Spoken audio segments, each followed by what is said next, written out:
Marilah kita bertakwa kepada Allah dalam artian sebenar-benar takwa, menjalankan perintahnya dan menjauhi segala larangannya. Kaum muslimin jemaah rahimahullah, pada kesempatan ini izinkanlah judul isi khotbah keutamaan meneladani akhlak Rasulullah untuk menyelamatkan hidup di dunia ini bagi diri kita dan keluarga kita, dan agar hidup kita menjadi berkah dan diridhoi oleh Allah. Mari kita berjudul khutbah kita meneladani akhlak dan sifat Rasulullah sallallahu alaihi wasallam. Kaum muslimin jemaah rahimahumullah, semulia-mulia Nabi, lebih mulia hari Jumat, semulia-mulia hari, lebih mulia hari Jumat, semulia-mulia Nabi, lebih mulia Nabi Muhammad sallallahu alaihi wasallam. Dalam surat Al-Ahzab ayat 31, laqad kana lakum fi rasulillahi uswatun hasanatun liman kana yarjullaha wal yawmal akhir wa dzakara Allaha katsiran. Sadaqallahu azim. Dan sungguh telah ada pada diri Rasulullah itu contoh teladan yang baik bagi siapa yang mengharap rahmat Allah dan hari akhir. Wa dzakara Allaha katsiran, dan dia akan banyak ingat Allah. Kaum muslimin jemaah Jumat rahimahumullah, Rasulullah adalah idola pada umat Islam karena beliau adalah yang membawa umat Islam yang sebelumnya zaman yang biadab ke zaman yang beradab. Di zaman jahiliyah adalah zaman kebodohan, wanita diberi hidup-hidup, yang kaya memakan yang miskin, yang kuat memangsa yang lemah. Bagi yang miskin punya anak gadis, maka jadilah pemerkosaan antara nikah dan kawin tak ada dalam peradaban umat Islam. Bahkan binatang-binatang hewan ternak, jikalau hendak ingin memasak telinganya, dipotong telinganya hidup-hidup, ingin memasak hidungnya, dipotong hidungnya hidup-hidup, itu domba. Ingin memasak jantungnya, dikeluarkan jantung domba atau kipas itu dalam hidup-hidup. Tak ada etika dan akhlak dalam penyembelihan. Apabila orang mengucapkan kalimat la ilaha illallah, kalimat tauhid, la syai'a ilaha tarikat illa kalimat hakikat Allah hakikat, terdengar kalimat itu, maka dipancung hidup-hidup. Betapa hadisnya di zaman jahiliyah ketika itu. Nah, sampai Rasulullah untuk memperjuangkan umat Islam ini, gigi beliau tanggal para sahabat Abu Bakar As-Siddiq, Umar bin Khattab berdarah memangkali Rasulullah karena di waktu Taif, negeri Taif dilempar hidup-hidup demi tegaknya panji Islam, demi jayanya umat Islam, demi tidak tertindaknya para wanita di saat itu. Nah, oleh karena itu lahirlah Rasulullah. Laulaka ya Muhammad ma khalaqtud dunya wa ma fiha. Jika tidak karena engkau wahai Muhammad, tak menjadikan dunia beserta isinya. Oleh karena itu Nabi Muhammad itu adalah bagi cahaya bulan dan matahari menerangi dunia ini. Beliau yang patut ditiru dari akhlak beliau yang disegani oleh orang kafir, gorong-gorong orang Yahudi. Bukan karena ilmunya, tapi wahuwa ta'allama bi akhlaqil karimah, dengan akhlaknya yang paling mulia. Beliau adalah orang penyayang, orang yang penyabar, penyayang terhadap istri, penyabar menghadapi kaum kafir dan Yahudi. Sampai-sampai beliau karena kejujuran beliau Semua jualan dagangan beliau laris dari Siti Khadijah karena sifat asyidku yang beliau pakai kejujuran. Yang bagus dikatakan bagus, yang rusak dikatakan rusak. Tak ada kata munafik dari keluar dari mulut beliau. Nah, kalau kita lihat zaman sekarang yang tidak baik dikatakan baik, asal itu laku, itu barang atau jualan. Rasulullah tidak. Dengan kejujuran beliau diselamatkan, dengan kesabaran beliau dicontoh. Karena kejujuran beliau ada salah seorang dari kaum Yahudi. Ketika beliau lewat dari rumahnya 1 kali diludahi, 2 kali diludahi, sampai 3 kali diludahi, beliau tetap sudah sabar. Dilihat orang yang meludahi, kepala beliau tersejuk. Dilihat di rumahnya, kiranya tak ada lagi yang meludahi tersebut. Tampak ditanya pada tetangga, mana tetangga yang meludahi aku itu, wahai sahabat yang berada di tetangga sebelah rumah? Dia telah sakit. Rasulullah mencontohkan akhlak berhubungan dengan manusia. Beliau malah membawakan, menyediakan buah-buahan.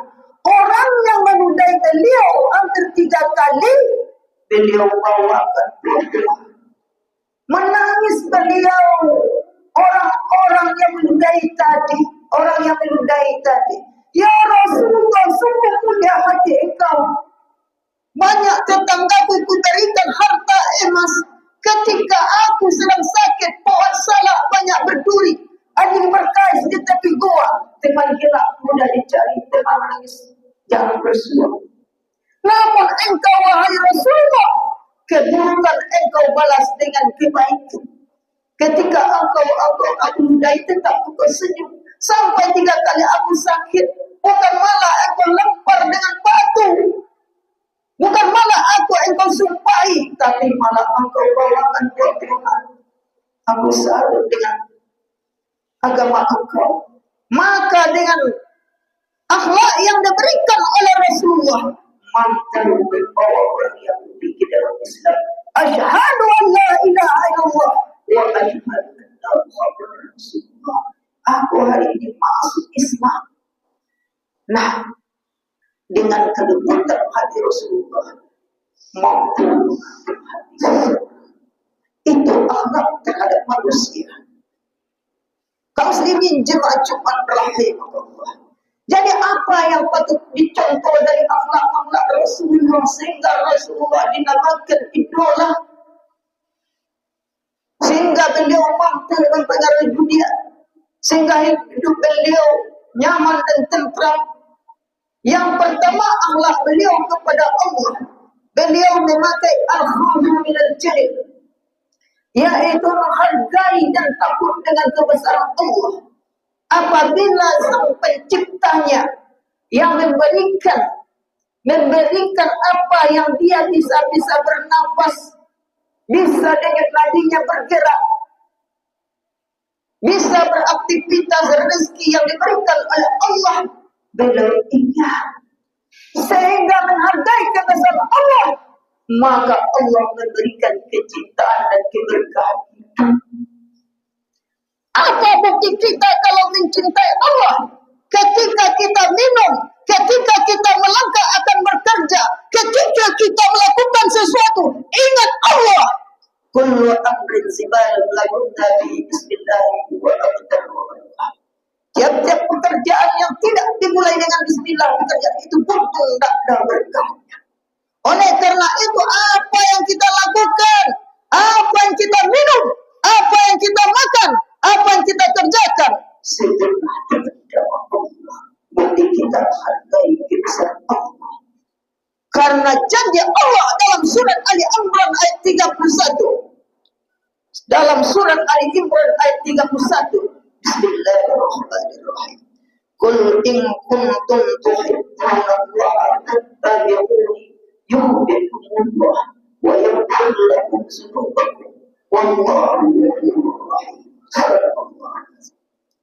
Katakanlah hai Muhammad, jika kamu mencintaiku, fattabi'uni, maka ikutilah aku, yuhibbukumullah, maka aku Allah akan mencintaimu, wa yaghfir lakum, dan aku akan mengampunkan dosa-mu, dzunubakum, wallahu, dan Allah Maha Pengampun, Rahim, Maha Penyayang. Jadi kalau kita menghargai pemberian Allah ini, datang panggilannya, segera sujud dan rukuk pada waktu. Karena kata kemenangan inna lil muttaqina mafaza, bagi orang yang bertakwa itu yang akan dapat kemenangan surganya Allah. Teguran ya ayyatuhan nafsul mutmainnah, irji'i ila rabbiki radiyatan mardiyah wadkhuli fi ibadi wadkhuli jannati. Hai jiwa yang tenang, kembalilah ke dekat hambaanku, ke ridho-keridhoanku. Wadkhuli fi ibadi, maka kamu adalah tergolong hambaku. Wadkhuli jannati, dan kamu akan kupersilahkan masuk surga. Nah, kalau kita cinta kepada Allah, hargai pemberiannya. Bukti kita menghargai pemberiannya, datang panggilan dan undang Allah 15 kali, kata kemenangan lewat azan, termasuk lewat iqamat kalau kita hitung. Kalau kita acuhkannya, bisa dan tastahi masalah wasita. Apakah bila kamu tak bernyaman, berbuatlah setindak hati. Yang kamu pakai ini adalah Allah, milik Allah. Nah, tanamkan sifat Muhammad itu dalam jiwa kita. Kalau ada Muhammad artinya terpuji, hamba yang terpuji, yang tahu terima kasih kepada Allah, segera terima Allah, segera Allah memanggil kita. Yang kedua, sifat akhlak yang dipakai oleh Rasulullah, wal amanu bima tunzil. Dia berperilaku Al-Quran, dia mendengarkan pendengaran yang baik-baik, membaca yang baik-baik, berperilaku yang baik-baik, imannya Al-Quran, tidak melenceng dari aturan Al-Quran, sehingga hidupnya dijaga oleh Allah dan malaikat, sehingga kulitnya hamparan ke Baitullah, tulangnya tiang ke Baitullah, kulitnya kawin ke Baitullah, dirinya akidah takwa ke Baitullah, maka Allah selalu hadir dan menjaganya. Kalau Allah telah ada dalam kehidupannya, hasbiyallahu ni'mal wakil, ni'mal maula wa ni'mal nasir. Sebaik-baik penjaga di dunia ini adalah Allah. Kalau telah yakin bahwa Allah yang menjamin rezeki dan kebelakangnya, la tataharraku syai'un illa biiznillah, tak satu pun yang bisa bergerak kecuali dengan izin Allah, maka dirinya akan menjadi kuat dan optimis dengan kehadiran Allah Subhanahu wa taala. Yang ketiga, Rasulullah memakai sifat yaitu asyukur al-jazim, tidak menghilangkan rasa syukur kepada Allah. Kata Siti Aisyah, ya Rasulullah, kenapa engkau rajin betul rukuk sujud padahal engkau telah dijamin masuk surga? Ya Aisyah, jawaban Rasulullah hanya satu, abadan syakur, aku ingin menjadi hamba yang tahu terima kasih. Nah, inilah yang hadir salat Jumat di waktu saat sibuk. Orang yang tahu terima kasih dengan sang penciptanya, yang tak pernah rukuk sujud, berarti sungguh menyumpah layaknya tuli kesudah tak mendengar mereka. Sang pencipta, sang memberi langit, sang tempat bumi dia belakang, mengutuk perbuatannya la ada juga di pada Allah. Terkutuk engkau wahai hamba Allah. Semua rezeki yang di langit, semua rezeki yang di bumi tidak redha dengan hadir di dalam hidupnya. Nah, untuk mencapai keredoan itu, jadilah orang yang asyukur al-jazim, orang yang tidak menghilangkan syukur kepada Allah. Kemudian ar-ridha biqalil, selalu ridho terhadap sesuatu sedikit. Jangan pernah kita mengutak, oh saya beri rezeki sedikit.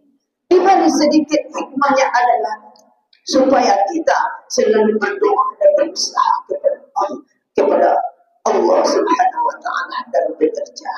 Diberi kaya, karena itu Allah mengamanahkan bagi kita di dalam rezeki kita itu ada kesanggupan kita untuk memberi hak orang lain. Sesungguhnya rezeki itu telah ada kadarnya yang diberikan sesuai dengan ukuran yang diberikan oleh Allah. Kaum muslimin jemaah Jumat rahimahullah. Kemun sifat yang mulia, akhlak mulia terhadap sesama manusia apa yang dipakai oleh Rasulullah. Beliau jujur, tak pernah bohong. Sehingga dimanapun beliau bekerja, disenangi oleh kaum kafir, disenangi oleh kaum Islam, apalagi kaum Islam, disenangi oleh kaum Yahudi. Nah, anak cucu kita semuanya yang akan kerja di rantau orang, ingatkan bahwa kejujuran itu memang manusia tak lihat, tapi Allah melihat. Kaum muslimin jemaah Jumat rahimahullah. Kemudian amanah dipercaya. Apabila ada kepercayaan orang lain, jangan pernah menyia-nyiakannya. Seperti halnya Rasulullah, Siti Khadijah percaya, Abu Jahal percaya, Abu Lahab percaya, meletakkan keuangan kepada beliau orang-orang kafir sebagai Rasulullah, sebagai bendahara. Nah, apabila kita selalu amanah, orang lain akan percaya kepada kita. Kemudian tabligh menyampaikan, sesungguhnya kalau ada saudara kita yang lupa sholat, salah dalam berbuat, maka ingatkanlah manfaat hidup kita bertobat budi, mati kita bertobat amal akan dirasakan oleh teman dan saudara kita. Yang keempat, beliau cerdas, sering membaca, sering mendengar, sering belajar dengan tersurat dan tersirat sehingga ilmu beliau bertambah. Kemudian sifat akhlak beliau lagi adalah as-sabr, sabar, tidak pemarah, kemudian tidak dendam. Beliau adalah hilmun, penyantun. Apabila bertemu dengan saudara, dia melempar dengan senyum, saling memberi salam. Nah, itulah akhlak Rasulullah. Baik hubungan kepada Allah, baik hubungan kepada manusia, sehingga Allah akan memberikan kebaikan kepada kita. Hiduplah bertukar budi, hiduplah bertukar amal, sehingga kita mati bertukar iman dan mati dalam keadaan suci. Sucikan diri dan hati kita sebelum menghadapi Zat yang Maha Suci yang diberikan contoh oleh Rasulullah. Semoga khutbah hari ini betul-betul bisa meresapi dalam hati yang paling dalam dan diamalkan. Barakallahu li wa lakum fil Qur'anil Karim wa nafa'ani wa iyyakum bima fihi min al-ayati wa dzikril hakim. Innahu huwas sami'ul 'alim. Wa dama'a jami'in salihi ahliha sawu semua baik taswiyatullah ittiba' isra. So, luruskan dan dirapatkan.